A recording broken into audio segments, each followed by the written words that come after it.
تمام طالب ها پشتون نیست و نمایندگی از قوم بزرگ افغانستان پشتونا نمیکنه. به خاطر از اینکه ما گفته نمیتوانیم که طالب ها نماینده قوم بزرگ افغانستان است، بله بر رأس قدرت هست، قدرت در دستش هست. حکومت دو بار بر رأس قدرت بودن، به مگم کاملا پشتون گفته نمیشم. فکر من برتان قبلا این جواب دادم که در این طالب ها و امارات اسلامی از همه اقشار ملت افغانستان حضور داره و تمام قوم در اینجا موجود است. از قوم تاجک است، از قوم هزاره است، از ازبک است، از ترکمن است. حنفی صاحب خودش یک ازبک است و جناب فصیح الدین خودش یک تاجک است و هزاره ها هم جناب نامش از یادم رفت که قبلا بود که شما یک لایف هم در پشتشان گرفته بودین، او هست و دیگرها هم از طالبا که در نمو وظایف دارن، در امارات اسلامی وظایف دارن برادران شیعه ما. بله، اگر طالبان از آدرس قوم پشتون به قدرت رسیدن، مسئولیت تاریخی این وضعیت بر دوش چی کسانی هستند؟ ما فکر نکنم که طالب ها از این که به قدرت رسیدن که پشتون ها اینها را به قدرت رساندن، این کاملا دروغ است و اینها ما فکر نکنم که موضوع را که شما میگن که والا شما همیشه میگن که طالب ها حکومت مسلمانی است، اکثریت پشتون ها از طالب ها طرفداری میکنن. به نظر شما طالب ها را هدفشان چی است؟ حکومت شریعت غرای محمدی نیست فقط؟ من سوال کردم، سوال مربوط شما میشه. بله طالب ها میگن که ما حکومت حکومت اسلامی میخوایم و شریعت غرای محمدی را میخوایم. سوال این است اگر طالب ها از آدرس قوم پشتون به قدرت رسیده، مسئولیت تاریخی این وضعیت چی کسانی بر دوش میگیرن؟ یعنی ملت افغانستان به دوش میگیرن. یعنی طالب ها امروز در افغانستان بالای دیگر اقوام افغانستان، بالای مذهبی، بالای فرهنگی، بالای قومی ظلم و جنایت که میکنن، این مسئولیت به کی برمیگرده؟ و این برمیگردن به ملت افغانستان و ملت افغانستان خیلی بزرگ است و خیلی اقوام در اینجا هست، تقریبا 30 قومی که در افغانستان زندگی میکنه و این ربط میگیره به ملت افغانستان. چرا یک سوال است از تمام مردم افغانستان، چرا ملت در مقابل از اینا خاموش است؟ مدت 5 سال اینا حکومت کردن و قبل از جمهوریت هم اینا به قدرت بودن و در دوران بعد از مجاهدین اینا بر سر قدرت رسیدن. چرا وقتی که اینا تمام به امنیت و آرامی به ملت افغانستان آوردن، چرا اینا مکاتب دخترانه را باز نکردن؟ آیا به نظر ما ایره میگم وقتی که مکاتب را باز نمیکنن، مسئولیتی از این وضعیت کی بر دوش دارن؟ یعنی بر دوش چی کسانی هست؟ بر دوش ملت افغانستان است. ملت خاموش است. درسته. افغان بودن امروز چی معنا دارد؟ وقتی یک بخش از جامعه حساس حذف و تبعیض میکند، یعنی کسی که یعنی افغان بودن امروز چی معنا دارد؟ وقتی یک بخش از جامعه را حذف میکنن. مثلا کسی میگه من افغان نیستم، میگه تو کلابی هستی، مهاجر هستی و این افغان بودن. من فکر میکنم همین کلمات زد و نقیص استفاده کردن در مقابل ملت افغانستان کاملا نادرست است. ما هم بعضی وقتا اینمی کلمات را در مقابل هموطنان خود استفاده کردیم. بیاین هموطنان عزیز افغان صحیح شوین و تمام طالب ها افغان نیست و پشتون نیست و شما نمیتوانید که تمام پشتون ها را معنای افغان بودن یعنی افغان یعنی به تمام اقوام افغانستان گفته میشه، یعنی از سواران، قهرمانان و تمام ملت افغانستان. من نمیگم که یک پشتون قهرمان است. تمام اقوام افغانستان که در این قشر جامعه زندگی میکنه، تمام اقوام زندگی میکنه، تمامیشان قهرمان است. ازبک ما قهرمان است، تاجک ما قهرمان است، هزاری ما قهرمان است، پشتون ما قهرمان است و تمام اقوام افغانستان برادر یکدیگر است. و افغانیت فقط این نیست که یک قوم تبار پشتون باشه.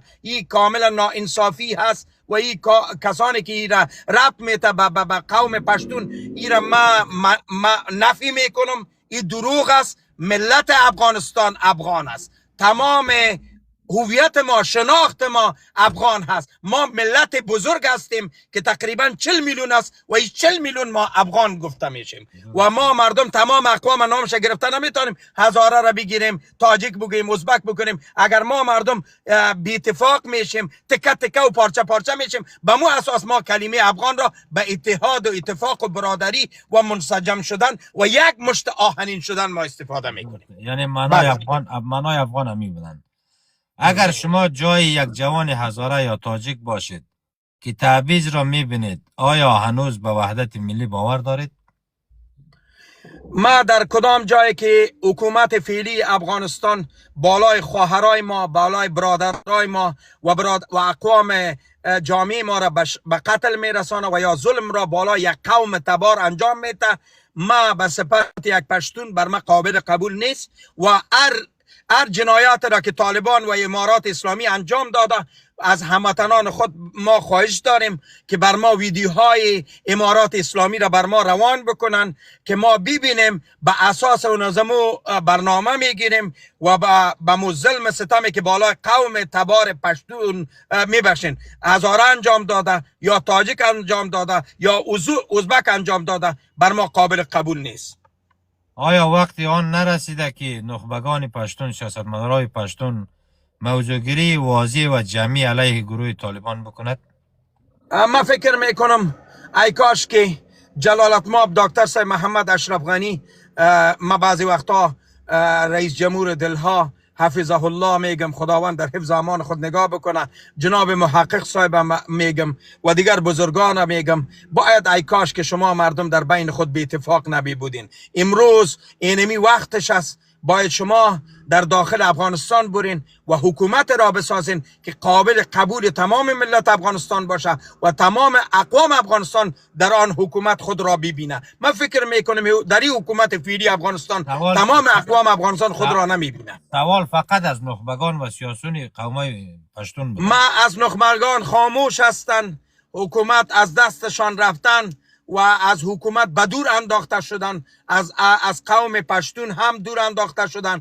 اگر به شمول جلالتمآب دکتر صاحب اشرف غنی و رئیس امنیت ملی افغانستان و دیگر بزرگان ما که در قدرت بودن، اونا کلشان دور انداخته شدن. چرا بر علیه طالب یک موضوعگیری اعلان نمیکنن؟ دیگه اینا فعلا من فکر میکنم بعضی افرادی که ما از همی مخالفت از این ما در مقابل محقق صاحب ما دارم که رفتند به پاکستان و رجوع کردن به پاکستان کار نادرست است. سوال از قومای محترم پشتون است. اجازه بتین من با دوستان عزیز، واقعا از قوم پشتون است، باید سرنوشت خود را برادران پشتون شما مردم تعیین بکنین. اجازه بتین تمام بزرگایی که فعلا حالت فعلی افغانستان را میبینه و مکاتب و بالا دروازه های مکاتب بالای خواهرای ما بسته است و خواهرای ما به گریه میاره و با شما مردم در مقابل از اونا خاموش هستین. اینا که از شما یک ظلم بزرگ را به ملت میکنید. آقای طوفان، از سوال دور رفتین. خط قرمز شما، یعنی خط سرخ شما به عنوان یک جوان، به عنوان یک پشتون در برابر طالب چی است؟ چی وقت میگوید طالب را بس؟ ما دوستان عزیز، ما یک چیز بگم، بر ما خط قرمز که است اسلام است، مقدساتم است، بعد از آن که است ملت بزرگ افغانستان است. ملت افغانستان که آرام باشد، پیشرفت بکنه، ترقی بکنه، بر ما خط قرمز است. آبادی و پیشرفت تمام ملت افغانستان و تمام افغانا بر ما خط قرمز است. آیا استفاده طالبان از نام دین، قوم هر دو را آسیب زدن؟ اگر زدن کدامش را بیشتر؟ من فکر میکنم اگر طالب ها مسلمان هستند، به دین مقدس اسلام، به شریعت غرای محمدی هستند و خودشان به زبان خود اقرار میکنند که ما در افغانستان حکومت کاملا شریعت غرای محمدی را میخوایم و در افغانستان بیاریم، مگم فعلا که کدام حالات و شرایط جریان داره، این یک ظلم است بالای تمام و فکر میکنم عدالت خواهی نبوده، عدالت نیست و در تمام اقوام افغانستان در این حکومت حکومت خود را نمیبینه و طوفان قدرت صاحب به فکر میکنم زیادتر به دست مردم قندهار هست. یعنی من خودم اصلیت داوود طوفان از مردم قندهار هستیم. خود در دوران امیر صاحب عبدالرحمن خان ما از اوجه از ناقلین هستیم، در ولایت فاریاب ماندیم، از قوم ساغزه هستیم. فعلا قدرت به دست ما پشتونهای قندهار است و حتی مردم جلال آباد و پکتیا در این حکومت فعلی افغانستان سهیم نیستند، بسیار کم هستند، کم رنگ هستند. برادران هزاره کم رنگ است، تاجک ها در اینجا کم رنگ است، ازبک ها کم رنگ است. باید در افغانستان قدرت باید به تمام اقوام افغانستان که باید در این حکومت خود را ببینند. طوفان صاحب خیلی کوتاه با مزرد، طالب به دین بیشتر صدمه وارد کرده یا به قوم پشتون؟ والا اینا خو همون سوالتان دوباره فکر بکنم. طالب به دین، به اسلامیت بیشتر صدمه وارد کرده یا به قوم خاصی، به قوم پشتون؟ اگر در حساب دین مقدس اسلام بگویم، مکتب رفتن و خواهرای ما به مکتب رفتن اجازه داده و اینایی که مکاتب دخترانه را بسته، این یک ضربه محکم را به دین مقدس اسلام است و اجازه مکاتب را برای خواهرای ما ندادن. این که است در مخالفت با شریعت قرآن محمدی هستند. حتی در قرآن کریم آمده پیامبر صلی الله علیه و آله وقتی که بالایش وحی نازل میشد و اولین چیزی که برشان گفتن که بخوان به نام خداوند جل شانه که تو را آفریده، اقرا باسم ربک و طلب العلم فریضه تن علی مسلم و مسلمتین. علم حاصل کردن بالای زن و مرد فرض است. وقتی که مرد حق درس خواندن را دارد، باید زن هم حق مکتب رفتن را داشته باشه. وقتی که مرد میخواه که وظیفه اجرا بکنه و خواهر ما هم فعلا ما بیوه های داریم که ضرورت بمی است که فعلا بر از اونا یک سیستم جور کنن که خواهرای ما هم در آن حکومت وظیفه اجرا کنن که نفقه عیال خود را از همین جای پورا بکنن. آینده افغانستان را صدمه بسیار بزرگی را به مردم افغانستان زده و یک موضوع یک چیز دیگر را گفتین، ما او را باز فراموش. خب آینده افغانستان را چگونه ارزیابی میکنید؟ آینده افغانستان را ما فکر میکنم ملت افغانستان 40 سال 50 سال پسمان میشه به این حالاتی که روان است، به این جریاناتی که حکومت فعلی خود روان کرده. من فکر میکنم که مردم افغانستان را هر او ملت که در خود تغییرات نمیاره، خداوند عزوجل در او تغییرات نمیاره. باید این ملت از خواب خرگوش بیدار شود و در خود تغییرات بیاره و ظلم ستمی که بالایشان کرده رایسته. این ملت 40 میلیون نفوس داره. این 40 زور ملت زور خداست. این ملت اگر در مقابلش استاد نشوه دیگر راه نداره. باید به زور بازو، به زور قوت در مقابل از این حکومت استادگی بکنه. من فکر میکنم این ملت تا که در مقابلش استاد نشوه ما دیگر راه نداریم. چه راه حلی برای ایجاد یک هویت ملی و مشترک وجود دارد؟ من فکر میکنم همین هویتی که فعلا داریم و همین افغانیت است تا او وقت زمانی که یک لوی جرگه نشوه و تا او وقت زمانی که فیصله نکنه که اگر مشکلی که مردم افغانستان به نام افغانستان داره، به هویت افغانستان داره، اگر میخواین که در آینده ها تغییرات بیارین، باید تمام اقوام افغانستان در لوی جرگه و یا در پارلمان افغانستان این مسئله را موضوع را حل بکنن. این موضوع ربط میگیره به تمام ملت افغانستان که در لوی جرگه و یا در اولیسی جرگه و یا در مشران جرگه وجود داشته باشن، موجود باشن و یک حکومت قانونمند باشه. او در اوج این موضوع را ما مردم بیان کرده میتونه. در غیر آن ناممکن است فکر میکنم. ما فعلا این موضوع را ناممکن فکر میکنم. درست. اتهامات درباره برتر طلبی قومی مطرح می شود، این را چگونه پاسخ می دهید؟ والا ما فکر میکنم، ما برتان قبلا هم این موضوع را اشاره کردم که حکومت فعلی افغانستان از یک ولایت هستند. سوال اینجاست طوفان صاحب، اتهامات برتر طلبی قومی به این معنی، مثال قومی میگن که ما بیشتر هستیم، زیاف هستیم، یعنی نفوس ضعیف هستیم. کاملا. چگونه شما ارزیابی میکنید؟ ما فکر میکنم که موضوع که است موضوع به حساب نفوس شماری هستند و شما گفتین که مثلا فعلا در حالت فعلی افغانستان خیلی مدت هاست در دوران جمهوریت 20 سال هم یعنی احصایه و یا مثلا در او وقت زمان نفوس شماری نکرده که در افغانستان کدام قوم تبار اکثریت است. این کاملا درست است. فعلا تا او وقت زمانی که باید یک حکومت رسمی که قانونمند در افغانستان نبیه، ناممکن است که ما مردم در افغانستان ما نفوس شماری بکنیم. نفوس شماری فعلا عدالت نیست که بگه یک قوم تبار پشتون بگه که ما اکثریت هستیم و دیگر اقوام افغانستان اقلیت هست و فعلا خب من فکر میکنم که ما هم خبر ندارم و تو هم خبر نداری و برادر تاجک و برادر ازبک هم خبر نداره که در افغانستان کدام قوم تبار اکثریت است. من مقدر میفهمم اکثریت بعضی مردم اینه میره میگه که 270 سال یک حکومت بالای ما حکومت کرده، اینا میگن اکثریت است. مگم سهم باید این مسئله باید نفوس شماری شوه و مردم افغانستان بفهمه که در این افغانستان کدام قوم یعنی اکثریت است و کدام اقلیت است. دیگه از این موضوع من فکر میکنم ما خبر نداریم تا که نفوس شماری نشود دیگه راه حل نیست. در مورد خشونت ها و واقعای تلخی که در سالهای اخیر رخ داده، چی عواملی را شما ریشه یابی میگه؟ مثلا در دوران کی در خشونت ها در دوران کدام حکومت بودن؟ دمی اواخر، یعنی در این 5 ساله که 4 ساله دمی در این وقت زمان میگن یا در از او پیشتر میگن؟ دمی اواخر. در مثلا شما مهربانی بکنید مثلا در همین مدتی 4 ساله که گروه طالبان حاکم است، مثلا بگوین که چی جنایت و چی خیانت ها را کرده که ما بفهمیم. یعنی نکرده طالبان جنایت؟ بر ما مهربانی بکنیم.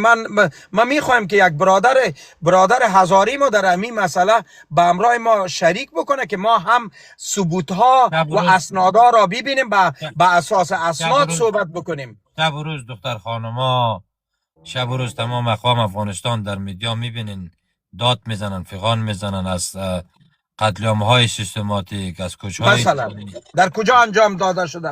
از کشهای اجباری، یعنی از کوچهای اجباری، مثلا در کوچهای اجباری شده. بر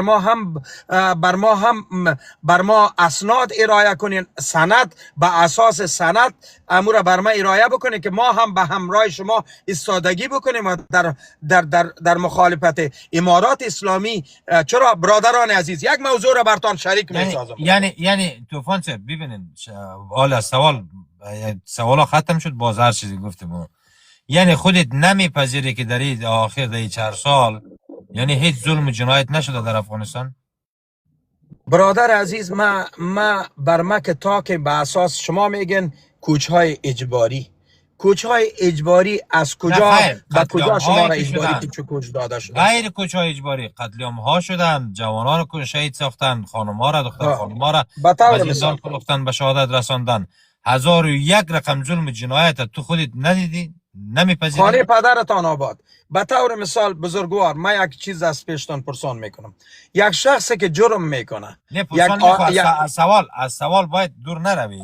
شما خودتان یک آدم نظامی هستین، یک آدم قانونی هستین و در نظام وطن کار کردین. یک شخصی که در نظام افغانستان در حکومت وظایف دارن، مثلا یک شخصی که دزدی میکنه چی باید در مقابلشان بکنه؟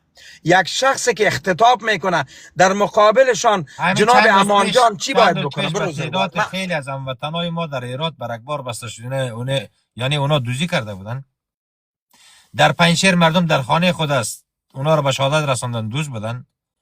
در اندراب همون رقم، در بامیان همون رقم، در بیسود همون رقم، در گوشه افغانستان بالاتر از هزار انسان را به شهادت رساندن در خانه خودش، اونا دزد بودن. سعی کنین ما کسی را هم نگفتیم فعلا. ما درباره شما گفته رایستیم که مثلا امی افراد جرم نکردن. به اساس کدام جرم؟ به اساس کدام جرم اینها. این سوال مربوط خودت میشه. دهی اواخر ظلم و جنایت صورت گرفتد یا خیر؟ بله یا خیر؟ والا دیگه بر ما امکان داره که جرم شده باشه. من فکر میکنم حکومت فعلی افغانستان هم آنقدر خادم 100% به ملت افغانستان نبوده. امکان داره جنایت کرده باشه، امکان داره خیانت کرده باشه، امکان داشته باشه که انسانهای بیگناه را قتل کرده باشه. در این سخنانتان کاملا من موافق هستم. امکان داره. وقتی که چشم پوشی از امان جان بر ما اینمی ثبوت نشان بده که گفته که اجباری کرده و انسانای مردم بیگناه را برگبار بسته کرده. چرا برگبار بسته کرده؟ همین سوال است از پیش خودش. یک آدم که یک دقیقه صبر کن. حال فعلا مهمان ما هستی، سوالای ما خلاص، باز تو سوال کن. طوفان صاحب، وقتی که از این حقیقت‌های تلخ میگذرید، چگونه میتوانید به سمت یک عدالت و یک آشتی ملی حرکت بکنیم؟ ما فکر میکنم اگر ما دروغ بگویم و یا ما بگویم ما طرفداری از اینا را بکنم و ما فردا روز قیامت جوابدهی به خداوند هستم. ما یک ظلم بزرگ را به حق هموطنان خود انجام دادیم و چشم پوشی کردیم و حق را ناحق ما بالا از این حکومت استادگی میکنم. ما بالا از این حکومت استادگی نکردم. ما یکی از سخنگویا و نماینده های از این حکومت نیستم و نه طرفدار از این حکومت هستم. ما هیچ وقت هم طرفداری نکردم. ما طرفدار ملت هستم. وقتی که نیستین از جنایت حال چشم پوشی کردین شما. عالم برمش حال شمایی که مثلا یک موضوع را بر ما میگین که چشم پوشی کردی، مهربانی شما به اساس سند باید ما پیش بریم. شما بر ما میگن که دنین میجا جنایت کرده. به کدام اساس یک شخص برگبار بسته شده؟ چرا بسته شده؟ یعنی چرا به کدام گناه بسته شده؟ سوال میشه. سوال مطرح میشه. و یک از سوالایش هستن که پیشتر یک فردی که در طالب بود در افغانستان، در لایفم به اسم افریدی آمد، سالای خودم نشان داد، تصویری گفت افغانستان هستم. به زبان خود اقرار کرد که در پنجشیر رفتن و او خانمی که از خود دفاع کردن و او خانم را برگبار بسته کردن. خودشون به زبان خود گفت. این کار را که کرده این یک جنایت بزرگ است، یک خیانت بزرگ است که به مقابل یک خواهر ما کرده. و این آدم اگر واقعا این جرم را انجام داده، این امارات اسلامی به این قسم انسانا در حکومت چرا اجازه داده؟ و این خبیث هایی که مثلا بر رأس قدرت است و این قسم انسان هایی که ظلم و استبداد را بالای ملت افغانستان میکنه، این قسم اشخاص در گروه طالبان چی میکنه و این قسم افراد در حکومت فعلی طالبان چی میکنه؟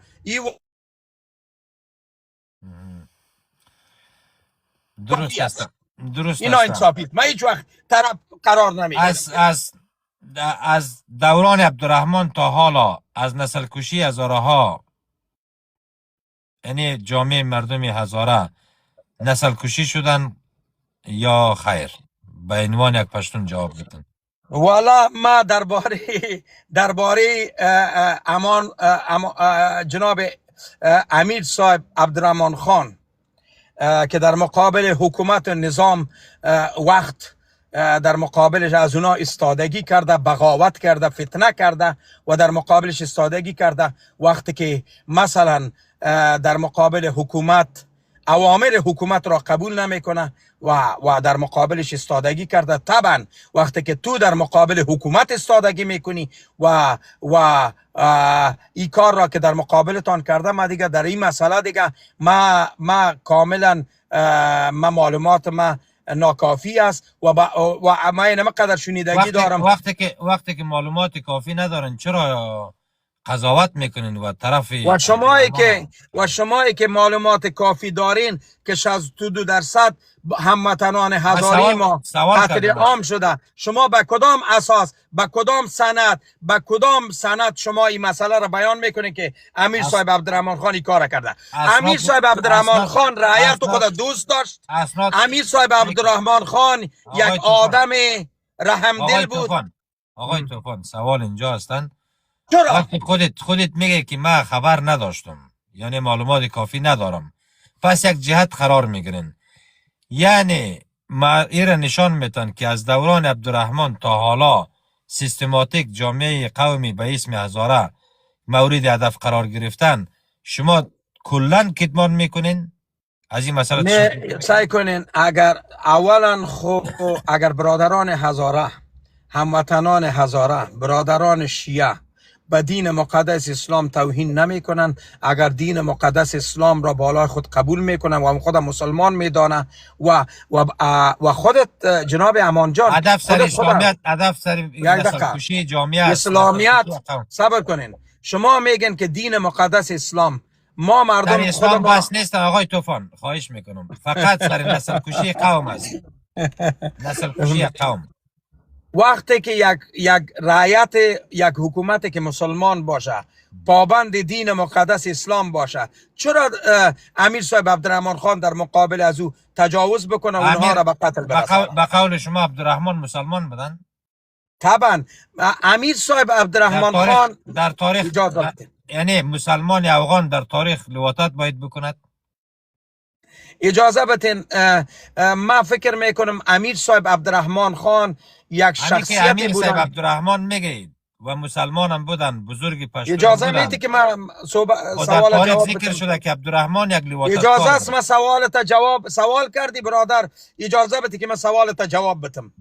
اگر امیر صاحب عبدالرحمن خان شخصیتشان مسلمان نباشن، چرا کافرستان که مردم قبلا کافر بودن به دین مقدس اسلام اونها را مشرف ساختن و از نور ایمان کافرستان را به دین مقدس اسلام آوردن و برادران هزاره خود را مسلمان میگن، به دین مقدس اسلام میگن و شیعه ها خود را مسلمان میگن. میگه بر ما دین مقدس اسلام. حالا از پیش خودت سوال میکنم، آیا بر خودت؟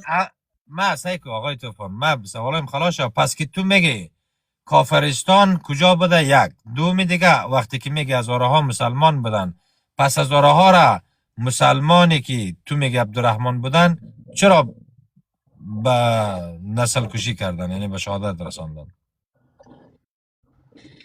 سعی کنین این موضوع کاملا دروغ هست و این در چشم مردم فریب دادن است. یعنی شما برای ما ثابت کردن نمیتوانین که تاریخ کسانی که تاریخ نوشته کردن تاریخ نویسای خارج از افغانستان است، یعنی تاریخ نویسای چینایی، فرانسوی. مهربانی اسناد بر ما ارائه کنید. کدام سندها، به اساس کدام سندها شما این موضوع را بیان میکنید؟ خب از سوال، یعنی از سوال فرار میکنه دیگه، نمیخواد. نه از سوال فرار، شما میگن که ما میگن که امیر صاحب عبدالرحمن خان 62%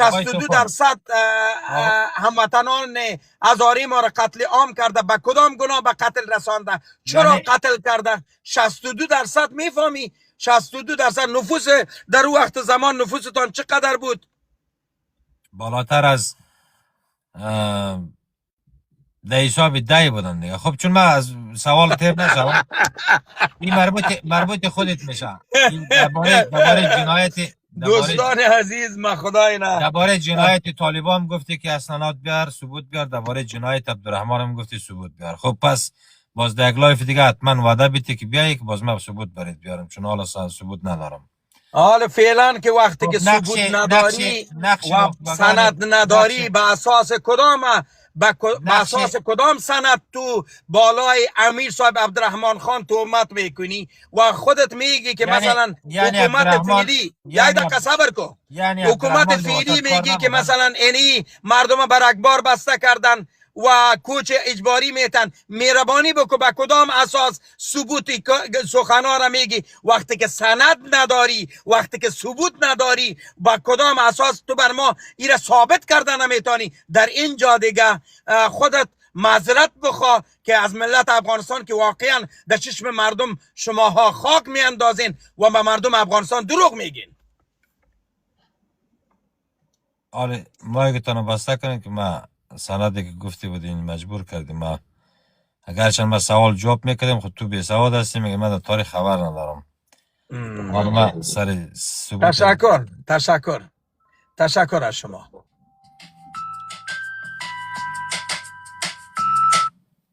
منتظر هستم که بر ما ثابت بکنن که امیر صاحب عبدالرحمن خان 62% همه هزاره در افغانستان امروزی کاشت. او برای اینکه مردم هیچ وقت با هم متحد نشوند یک سیاست خطرناک و حساب شده داشت. هر وقت میخواست قوم یا منطقه را سرکوب کند از لشکریان قوم دیگر استفاده میکرد. مثلا اگر میخواست مردم شمال را تنبیه کند از لشکریان جنوب و شرق کمک میگرفت و برعکس. این کار باعث میشد که مردم مناطق و اقوام مختلف به جای اینکه با حکومت دشمن شوند با همدیگر دشمن میشدند. چون هر جا امان یادم پایان بنداز، یادم پایان بنداز. اگر به خاطر کمک از پیش از او شما استفاده میکنی این پایان بنداز، سند بکشیم یک دقیقه این پایان بنداز. این آدم من قبول ندارم. پایان تا شو بشیر شوا، من به همراه خودت صحبت ندارم. تو خودت که هستی دشمن ملت افغانستان هستی و یک آدم منافق هستی، گیربکس خر هستی و ما به همراه خودت من صحبت ندارم. پایان تا شو، پایان تا شو، پایان تا شو. تو برو اولم بچه گیت جمع کو. بچه میسو سایکو اگر بیا خواهر مادرت بیا که ما سایکو که مادرت خواهرت بیا باشی که اون روز در واتساپ یک نفر انسان کثیف مرتکب بالای ایگویت نخور که دنمو جا آمده احمق آدم لوده غیرت. این ما برات کوچیک باری نمیدوش پلی میکنم. ما برات کوچیک باری را ما ستم قوم جنایتکار تا پلی خوردی انسان کثیف. ده ها ویدیوشه انسان گیربکس زنت در پیش طالب گروگان است. تو نهی لابیگری طالب هم میگونی. تو یک گیربکس خر هستی. نه زنت در پیش طالب لابیگر است. در پیش طالب گروگان است. انشالله تعالی که ما در مقابل شما دشمنان داخلی ما صاحبای وطن هستیم. شما افغانای خر از کجا آمدید؟ بچه میسو سایکو اینا هستم صاحب وطن بودم. وطن فروشا وطن فروش پدر وطن فروشی را پدرای وطن فروش لعنتی امضا کرده. شما مردم که هستین شما مهاجرین هستین، مهاجرین سمرقند، مهاجرین بخارا، شما مهاجرین کلاب هستین. ربطی به مردم افغانستان نمیکنید. شما اجنبی هستین. یک شای پدرکش شما را تا ایتالیا دواندیم. اجنبی بیگانه و بیگانه در باره سرنوشت افغانستان حق صحبت کردن را ندارم. امان الله پدرکش تا ایتالیا ما دواندیم. نه یادت است؟ امان الله هم امان الله پدرکش تا ایتالیا زور در کمرتان زورتان نرسید. تختتان گرفتی. یسوسای کنین نادر شاه حبیب الله کلکانی را از بین برد. زور امیر حبیب الله کلکانی را دیدی که بانی استقلال تا ایتالیا دوان کردیم برتان. حبیب الله کلکانی تا سرچپه اوزان کردیم. او خود نارواری نه شما خود قرآن مور کرده. شما خود قرآن مور کرده و شهید کردیم. ولی او آدم اومد به زور بازوی خودش به زور بازوی خودش بانی استقلال زور بازو نداری. تو یک آدم بی غیرت هستی. شما نسل وطن فروش، تو ولد زنا هستی. وطن فروشی وطن امضا کردید. نمک حرام هستی. تو یک شما نمک حرام هستی. نه پاکستان به نام شما سرود نمک حرام ثبت کرده. به نام شما سرود رسمی ثبت کرده. نمک حرام هستی. افغانای غول، تخم گندیده هستی. افغانای بادیه نشینی گستانچران بادیه نشین هستیم. بله افغانای پیامبر ما مردم بادیه نشین بودن. مادرتان پیامبر ما مردم که هستن گوسفند میچراندن. مادرتان که در زیر خیمه که سگ خود در یک کاسه نان میخوره. شما افغانای بی فرهنگ غول وطن غول پدر غول خاندانت. شما نسل بیناموسی که در ناموس مردم دست درازی میکنید. شما نسل بیناموسی وطن فروش.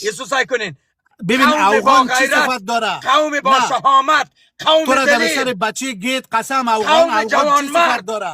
افغانیت هستیم.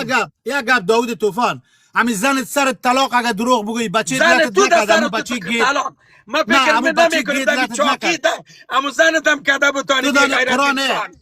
همین کلمه که میخوانی همین آدم چاق که هست بسیار بی آدمی ما بمبلاگیش اینو بقدر. ببین داود طوفان همین گفتم من قسمت دادم در دنیا بیمان از دنیا بیمان بودی. تو مربوط افغانستان ما نمیشی. ببین ما در نام افغانستان شاشیدیم. افغانستان نام وطن ما خراسان است. برو ما در نام افغانستان شاشیدیم. در نام افغان شاشیدیم. برو لوده افغانستان در نام افغانتان بشاشم. در نام افغانستان شاشا کردیم. نام وطن ما خراسان است. ما نام وطن افغانستان است. دور تکمر قبول ندارم. برو لعنتی وطن فروشای پدرت از ایسو سایکو حبیب الله کلکانی را از قبر بکشین اگر نام افغانستان را تغییر وطن فروشی ناموس فروشی یک زن دو پاکستانی برو دادین تا احمد شاه سالات دوران مسعود گل زده نبردین. شما نسل کس فروش مردگاو برو بی غیرت گپ میزنی. نسل مردگاو بوده وطن فروش بوده. زن امان الله خان در پالوی انگلیس استاد نمیشد. زن امان الله خان که انگلیس استاد در کل عکس همیشه نمیگیره. هر کدامتان در زیر شما ما نسل زندگی مردگاوی کردین. وطن فروش چی هستین که گپ ایسو سایکو میزنی؟ مردگاو پدرت تو یک مردگاو نسل هستی. بیناموس نسل وطن ایسو فروش سایکو تو یک مردگاو هستی و اینمی امان خبیث یک مردگاو در هست. دادگاه خانوادگی اردو شما در ناروی مردگاو آمده هستین. کلگی آلو چک اردوی دولت تو دارا. آمده بیناموسی را یاد میکنه. شما نسل طالب نسل بنتاری تو بیناموس همون هزاره ساختین. شما شما نسل بچه تو دختر تو ایسو کس سایکو میتدن مردگاوا. مرا چی کار داره؟ ایسو با سایکو قرآن امان با مردگاوا. والله مردگاوا. با والله بالله بچیش آله، گیر شده او مردگاوا. نه بچیش گیر شده بایفرند ایره میگه مکسیکویی مردگاو. داره.